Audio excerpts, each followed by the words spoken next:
back to GearWire.com. My name is Bill Holland, and we're looking at the UF50 CME interface.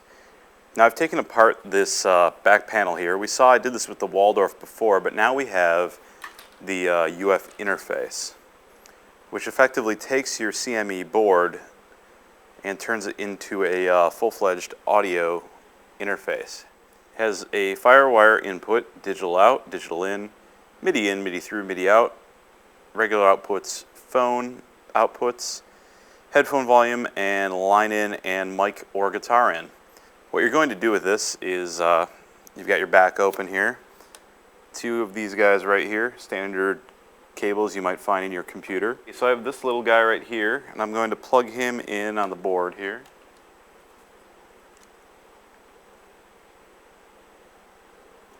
It's right there. Notice the grooves are going in toward the board, and then same with this little cord. Same deal, you'll see the grooves there, and in. Now I'm ready to put my board into the UF50. Now once you have that hooked up, all you have to do is put it back in here, slide it back in, and screw it in right here.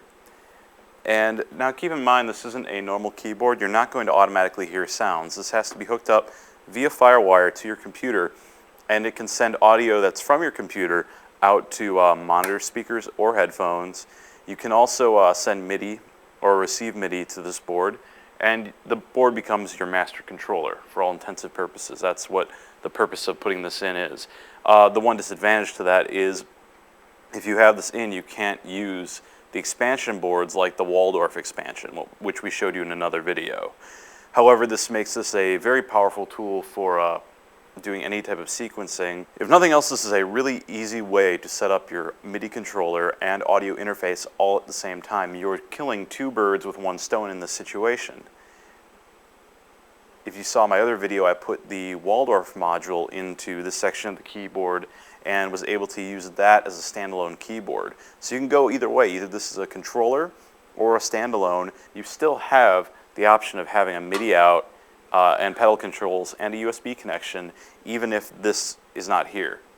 And you can have a module in and have a real-time keyboard. So there are a lot of different things you can do with the CMA, and that's one of the advantages to having one of these keyboards.